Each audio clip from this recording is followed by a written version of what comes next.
자, 어제 선거 뒤에 첫 집회에 참석한 이재명 대표는요, 지지층의 결집을 호소하면서 목소리를 높였습니다. 직접 한번 들어보겠습니다. 이재명 팔팔하게 살아서 인사드립니다.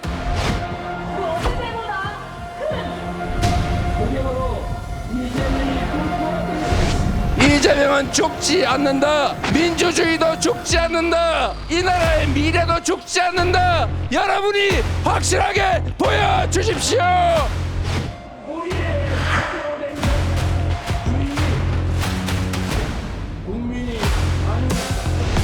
미친 판결입니다.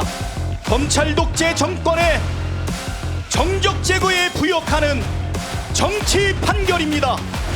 윤석열, 김건희 국정조사하고 특검에서 처벌하게 만들겠습니다.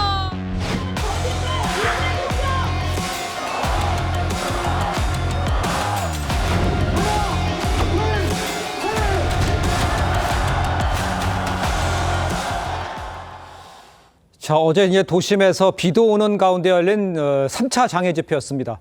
여기에 대해서 이제 오늘 국민의힘에서는요, 장애 집회가 사법부 겁박이다. 주말 도심을 돌려달라 이렇게 비판을 했습니다. 먼저 윤기찬 변호사께서 어제 집회 또 3차 집회에 대해서 어떤 평가를 내리시는지 좀 설명해 주세요. 일단 명분은 김건희 특검을 내세웠지만 네네. 그 집회 내에서 나오는 구호나 이 대화 등을 보면 사실은 이제 방탄인 것이죠. 사법부를 비난하거나 비판하거나 겁박하는 내용들이 있기 때문에 네. 또 이재명 대표가 건재하다는 의미는 사법부의 그 판결에도 불구하고 앞으로 정치 일정은 그대로 갈 것이다.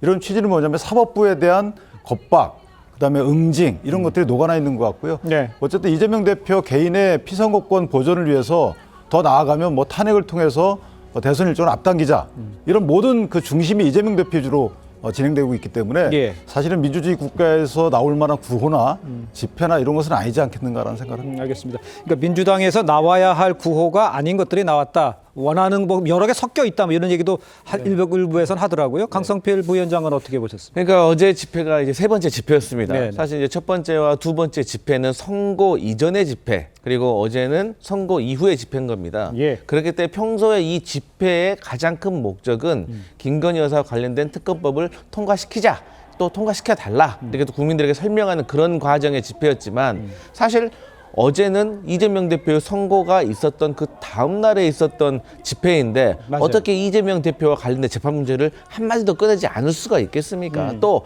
어쨌든 민주당도 정치 결사체 아니겠습니까? 예. 그렇기 때문에 저희 당원과 지지자 그리고 중도에 있는 국민들에게 어떤 이재명 대표와 관련된 재판 결과에 대해서도 좀 설명해야 될 그런 필요성도 있었고 네. 또 그럼에도 불구하고 가장 중요한 목적은 김건희 여사와 관련된 특검법을 통과시켜 달라 이러한 목적으로 해석하시면 될 것 같습니다. 제가 짧게 예. 한 말씀. 예. 좀 아쉬운 부분은 이제 뭐 정당에서 그럴 수 있어 그런데 이제 미친 판결이다 이런 문구를 뺀다 하더라도 실제 판결이 선고되면 하루 이틀 정도는 판결의 존중은 말로만 하는 것이 아니고 그에 대한 언급하지 않고 다른 뭐 특검 얘기만 하면 되잖아요. 그런데 그 자체에서 판결을 언급했기 때문에 그것은 조금 공당으로서 부적절하다는 의미입니다.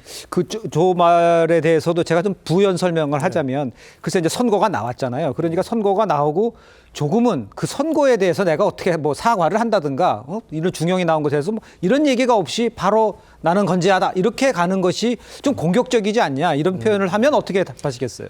이제 그런 식으로 볼 수도 있습니다. 네네. 오해받을 수도 있고 하지만 사법정의 특별위원회에서는 네. 어쨌든 저희 당의 공식적인 입장은 사법부, 재판부에 대한 결정에 대해서 예. 저희는 존중하는 겁니다. 네네. 하지만 그 전에 이러한 재판이 가는 이유가 예. 검찰에서 기소를 했기 때문이잖아요. 그래서 이 검찰의 기소 자체가 잘못되었고 네. 그렇기 때문에 잘못된 판결이 나올 수 있었던 것이 아니냐라는 것이 주장이고 예. 말씀하셨던 그런 좀 과격한 언어는 사실 민주당의 공식적인 입장은 아니고 어쨌든 의원들 개개인별로 느끼는 감정들이 있기 때문에 예. 그런 것들을 또 지지자 앞에서 또 현장에서의 어떤 분위기에 흘러서 나온 예. 것으로 해석하면 되는데 이런 것도 좀 자제할 필요도 있다고 생각합니다. 알겠습니다. 지금 제가 말씀드리는 가운데 이제 건재함을 과시하는 이런 모습들 많이 말씀드렸잖아요. 그러니까 진중권 교수가요.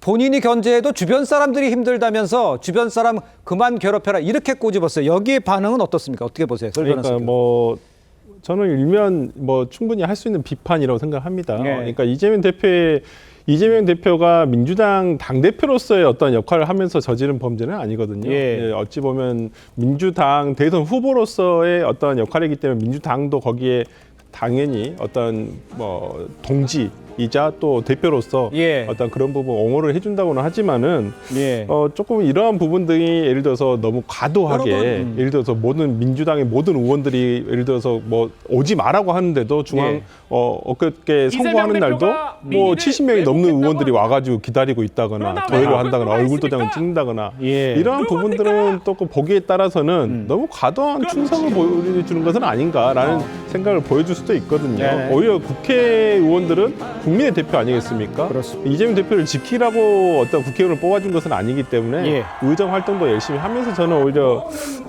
이러한 방탄이라고 오해받을 만한 행동을 하지 않는 것이 좋지 않을까라는 생각도 해보겠습니다.